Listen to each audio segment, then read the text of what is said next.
और चलिए अब आपको ये बताते हैं कि पुष्कर सिंह धामी का सियासी सफर कैसा रहा और कैसे साधारण से परिवार में जन्म लेने वाले पुष्कर सिंह धामी उत्तराखंड के 12वें मुख्यमंत्री के पद की शपथ लेने जा रहे हैं। शुरुआत करते हैं जहां 16 सितंबर 1975 को उत्तराखंड के पिथौरागढ़ में उनका जन्म हुआ। आरएसएस के प्रशिक्षित स्वयंसेवक रहे वे और संघ के साथ धामी का गहरा जुड़ाव रहा है। आरएसएस के अवध प्रांत के कार्यकर्ता वे रहे हैं। लखनऊ यूनिवर्सिटी में पढ़ाई के दौरान ये जिम्मेदारी उन्होंने निभाई थी। वहीं लखनऊ यूनिवर्सिटी से पोस्ट ग्रेजुएशन भी उन्होंने किया है। धामी के पास बीए, एलएलबी और डीपीए की भी डिग्री है। इसके अलावा 10 साल तक पुष्कर सिंह धामी भाजपा छात्र संगठन एबीवीपी से जुड़े रहे हैं। 2 बार लगातार उत्तराखंड बीजेवाईएम यानी भारतीय जनता युवा मोर्चा के वे अध्यक्ष रहे। 2012 में पहली बार खटीमा से भाजपा विधायक वे बने और 2017 में दूसरी बार खटीमा से भाजपा विधायक उन्हें चुना गया। 4 जुलाई 2021 को उत्तराखंड के पहली बार वे मुख्यमंत्री बने और फिर 23 मार्च को पुष्कर सिंह धामी उत्तराखंड के सीएम पद के शपथ लेने के लिए दूसरी बार उन्हें ये मौका मिलेगा जब वे उत्तराखंड के दूसरे मुख्यमंत्री बनेंगे। एक कंटिन्यूएशन में उत्तराखंड की नई सरकार कैसी होगी और उत्तराखंड की कमान किसे मिलेगी, इसे लेकर 10 मार्च को नतीजे सामने आने के बाद से ही मंथन का दौर जारी था।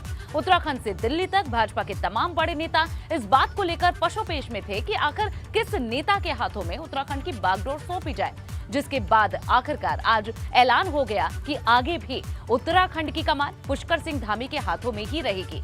वहीं अब आपको सिलसिलेवार ढंग से ये भी बताते हैं कि उत्तराखंड के सीएम के चेहरे पर आखिरी मोहर लगने से पहले आखिर क्या कुछ हुआ और क्यों भाजपा आलाकमान ने धामी पर ही भरोसा जताया।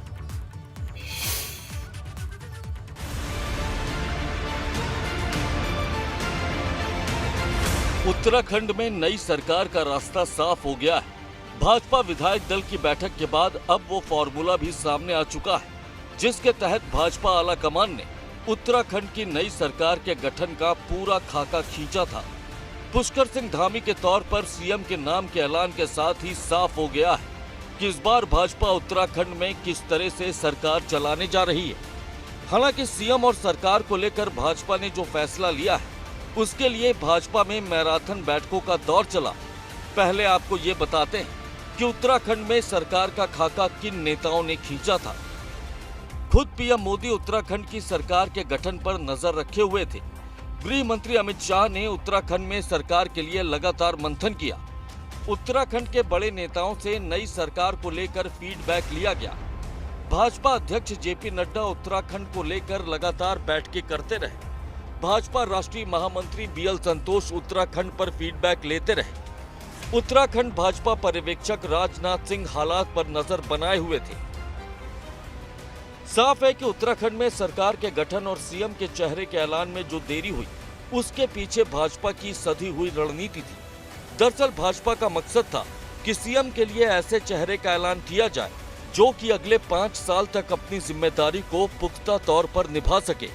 पिछली भाजपा सरकार में 3 सीएम बनाने को लेकर भाजपा को फजीहत भी झेलनी पड़ी थी। ऐसे में भाजपा उत्तराखंड के लिए ऐसा फार्मूला लागू करना चाहती थी जो अगले 5 साल तक कारगर ढंग से काम कर सके और उत्तराखंड के विकास में अपना अहम किरदार निभा सके। यही वजह है कि पहाड़ की सरकार के लिए देहरादून से दिल्ली तक मैराथन बैठकों का दौर चला। अब आपको ये भी बताते हैं कि उत्तराखंड में भाजपा किस तरह के फॉर्मूले पर काम कर रही थी। दरअसल भाजपा की प्राथमिकता थी कि उत्तराखंड में क्षेत्रीय और जातिगत संतुलन को बरकरार रखा जाए। कुमाऊं से भाजपा सांसद अजय भट्ट को केंद्रीय राज्य मंत्री बनाया जा चुका था। अजय भट्ट उत्तराखंड में भाजपा का बड़ा ब्राह्मण चेहरा है। ऐसे में भाजपा ने सीएम के लिए ठाकुर चेहरे पर अपनी मुहर लगाई और पुष्कर सिंह धामी को सीएम बनाने का फैसला लिया गया। वहीं दिल्ली में भाजपा आलाकमान ने जितनी भी बैठकें की उसमें कार्यवाहक सीएम पुष्कर सिंह धामी और उत्तराखंड भाजपा अध्यक्ष मदन कौशिक ने भी शिरकत की। साथ ही पूर्व सीएम त्रिवेंद्र सिंह रावत से भी भाजपा ने उत्तराखंड की नई सरकार को लेकर फीडबैक लिया।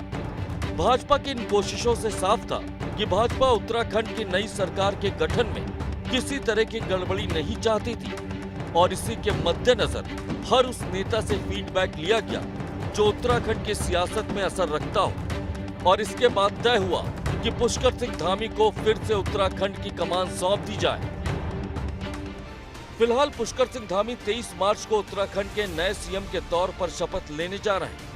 देहरादून के परेड ग्राउंड पर शपथ ग्रहण की तैयारी जोर शोर के साथ की जा रही है। हालांकि अपने दूसरे कार्यकाल में पुष्कर सिंह धामी के लिए चुनौतियां भी कम नहीं रहने वाली हैं, क्योंकि उन पर जो भरोसा भाजपा आलाकमान ने जताया है उस पर खरा उतरने के लिए पुष्कर सिंह धामी को इस बार भी कड़ी मशक्कत करनी होगी। एबीपी गंगा के लिए देहरादून से अजित सिंह राठी की रिपोर्ट।